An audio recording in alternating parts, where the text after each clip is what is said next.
ಲೈಂಗಿಕ ದೌರ್ಜನ್ಯ ಹಾಗೂ ಅತ್ಯಾಚಾರ ಆರೋಪಿಯಾಗಿರೋ ಪ್ರಜ್ವಲ್ ರೇವಣ್ಣ ಸದ್ಯಕ್ಕೆ ಬೆಂಗಳೂರಿಗೆ ಬರೋದು ಅನುಮಾನವಾಗಿದೆ. ಪ್ರಜ್ವಲ್ ಜರ್ಮನ್ನ ಮ್ಯೂನಿಚ್ನಿಂದ ಬೆಂಗಳೂರಿಗೆ ಟಿಕೆಟ್ ಬುಕ್ ಮಾಡಿದ್ದ. ಲುಫ್ತಾನ್ಸಾ ವಿಮಾನ ಸಂಸ್ಥೆಯ ಟಿಕೆಟ್ ಅನ್ನು 4 ದಿನಗಳ ಹಿಂದೆ ಟಿಕೆಟ್ ರದ್ದುಗೊಳಿಸಿದ್ದಾನೆ. ಇನ್ನು ಪ್ರಜ್ವಲ್ ಚಲನವಲನಗಳ ಮೇಲೆ ಎಸ್ಐಟಿ ನಿಗಾ ಇಟ್ಟಿದೆ. ನಿನ್ನೆ ಜೈಲಿನಿಂದ ಬಿಡುಗಡೆಯಾಗಿದ್ದ ಶಾಸಕ ಎಚ್.ಡಿ. ರೇವಣ್ಣ ಇಂದು ನಿಗದಿಗೊಳಿಸಿದ್ದ ದೇಗುಲಗಳ ಭೇಟಿಯನ್ನ ರದ್ದುಗೊಳಿಸಿದ್ದಾರೆ. ತವರು ಜಿಲ್ಲೆ ಹಾಸನಕ್ಕೆ ಭೇಟಿ ನೀಡುವ ಯೋಜನೆಯನ್ನು ಕೂಡ ಕೈಬಿಟ್ಟಿದ್ದಾರೆ. ಸಾಲ ತೀರಿಸೋದಕ್ಕೆ ಮನೆ ಮಾಲೀಕನನ್ನೇ ಕೊಂದಂತಹ 24 ವರ್ಷದ ಮೋನಿಕಾ ಈಗ ಅರೆಸ್ಟ್ ಆಗಿದ್ದಾಳೆ.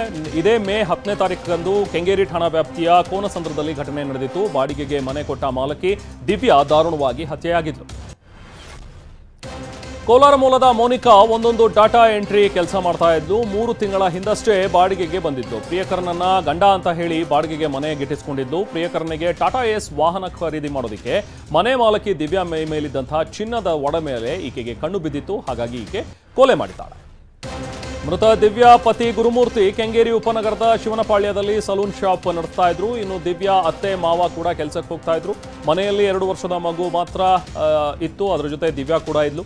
ಈ ವೇಳೆ ದಿವ್ಯಾರನ್ನ ಕತ್ತು ಹಿಸುಕಿ ಕೊಂದಿದ್ದಂತಹ ಮೋನಿಕಾ 36 ಗ್ರಾಂ ಚಿನ್ನದ ಸರವನ್ನು ಕಸಿದುಕೊಂಡು ಎಸ್ಕೇಪ್ ಆಗಿತ್ತು. ಕೋಲಾರ ತಾಲೂಕಿನಲ್ಲಿ ನಿಯಮ ಮೀರಿ ಬಾರ್ಗಳನ್ನು ತೆರೀತಾ ಇದ್ದಾರೆ ಅಂತ ಗ್ರಾಮಸ್ಥರು ಆಕ್ರೋಶ ವ್ಯಕ್ತಪಡಿಸಿದರು. ರಾಮಕುಪ್ಪಂ ಗಡಿ ಭಾಗದ Mookambika bar, KC Reddy bar open ಮಾಡಿದ್ದಕ್ಕೆ ಅಬಕಾರಿ ಅಧಿಕಾರಿಗಳ ವಿರುದ್ಧ ಗ್ರಾಮಸ್ಥರು ಕಿಡಿಕಾರಿದ್ದಾರೆ. ಯಾದಗಿರಿ ಜಿಲ್ಲೆಯ ಶಹಾಪುರದಲ್ಲಿ ಅಕ್ರಮವಾಗಿ ಸಂಗ್ರಹಿಸಿದ 15 ಕ್ವಿಂಟಾಲ್ ಪಡಿತರ ಅಕ್ಕಿ ಜಪ್ತಿ ಮಾಡಿಕೊಳ್ಳಲಾಗಿದೆ. ಸ್ಲಂ ಬೋರ್ಡ್ನ ಒಂಟಿ ಸೈಯದ್ ಮನೆಯಲ್ಲಿದ್ದಂತಹ ಅಕ್ಕಿಯನ್ನ ಪೊಲೀಸರು ಹಾಗೂ ಆಹಾರ ಇಲಾಖೆ ಅಧಿಕಾರಿಗಳು ವಶಕ್ಕೆ ಪಡೆದಿದ್ದಾರೆ.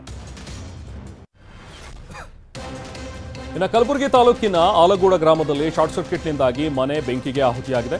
ಸಾಯಿಬಣ್ಣ ಎಂಬುವರ ಮನೆ ಸುಟ್ಟು ಕರಕಲಾಗಿದ್ದು 20,000 ನಗದು, ಚಿನ್ನಾಭರಣ, ಗೃಹೋಪಯೋಗಿ ವಸ್ತುಗಳು ಸುಟ್ಟು ಬೂದಿಯಾಗಿವೆ.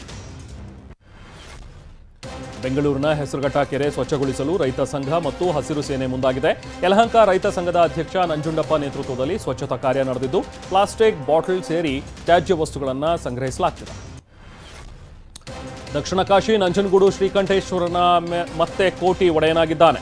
ವಿಷಕಂಠನ ಹುಂಡಿಯಲ್ಲಿ 1,72,85,000 ರೂಪಾಯಿ ಹಣ ಸಂಗ್ರಹವಾಗಿದೆ. ಇದಲ್ಲದೆ 92 ಗ್ರಾಂ 50 ಮಿಲಿಗ್ರಾಂ ಚಿನ್ನಾಭರಣ ಹಾಗೆ 3 ಕೆಜಿ 500 ಗ್ರಾಂ ಬೆಳ್ಳಿ ಆಭರಣ ಸಂಗ್ರಹವಾಗಿದೆ. ಜೊತೆಗೆ 33 ವಿದೇಶಿ ಕರೆನ್ಸಿ ನೋಟ್ಗಳು ಕೂಡ ಹುಂಡಿಯಲ್ಲಿವೆ.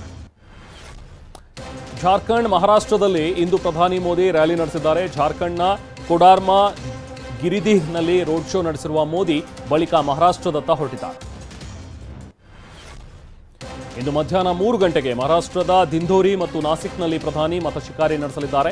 ಸಂಜೆ 5:15ಕ್ಕೆ ಕಲ್ಯಾಣ್ ಭಿವಂಡಿಯಲ್ಲಿ, ಸಂಜೆ 7:45ಕ್ಕೆ ಮುಂಬೈನಲ್ಲಿ ಪ್ರಧಾನಿ ಮೋದಿ ರೋಡ್ ಶೋ ಮಾಡಲಿದ್ದಾರೆ. ಆಂಧ್ರಪ್ರದೇಶದಲ್ಲಿ ನಡೆದ ಚುನಾವಣಾ ಕರ್ತವ್ಯಕ್ಕೆ ತೆರಳಿದ್ದ ರಾಜ್ಯ ಪೊಲೀಸರು ಅವ್ಯವಸ್ಥೆಯಿಂದಾಗಿ ಪರದಾಡಿದ್ದಾರೆ. ಸಾರಿಗೆ ಮೂಲಸೌಕರ್ಯವಿಲ್ಲದೆ ಗೂಡ್ಸ್ ವಾಹನದಲ್ಲಿ ಮತಕೇಂದ್ರಕ್ಕೆ ಕರೆದೊಯ್ದಿದ್ದಕ್ಕೆ ಚುನಾವಣಾ ಆಯೋಗದ ವಿರುದ್ಧ ಸಿಬ್ಬಂದಿ ಬೇಸರ ವ್ಯಕ್ತಪಡಿಸಿದ್ದಾರೆ. ಉತ್ತರ ಪ್ರದೇಶ ಒಡಿಶಾದಲ್ಲಿಂದು ಎಐಸಿಸಿ ಅಧ್ಯಕ್ಷ ಮಲ್ಲಿಕಾರ್ಜುನ ಖರ್ಗೆ, ರಾಹುಲ್ ಗಾಂಧಿ ಪ್ರಚಾರ ಮಾಡಲಿದ್ದಾರೆ.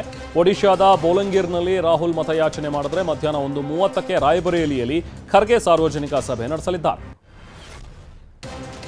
ರಾಮಚರಿತ ಮಾನಸ ಪಂಚತಂತ್ರ ಕಥೆಗಳಿಗೆ ವಿಶ್ವಮಾನ್ಯತೆ ಸಿಕ್ಕಿದೆ. ಪಂಚತಂತ್ರ ಕಥೆಗಳು ಹಾಗೂ ಗೋಸ್ವಾಮಿ ತುಳಸಿದಾಸ್ ಬರೆದ ರಾಮಚರಿತ ಮಾನಸ್ ಯುನೆಸ್ಕೋ ವಿಶ್ವ ಪಾರಂಪರಿಕ ಪಟ್ಟಿ ಸೇರಿದೆ.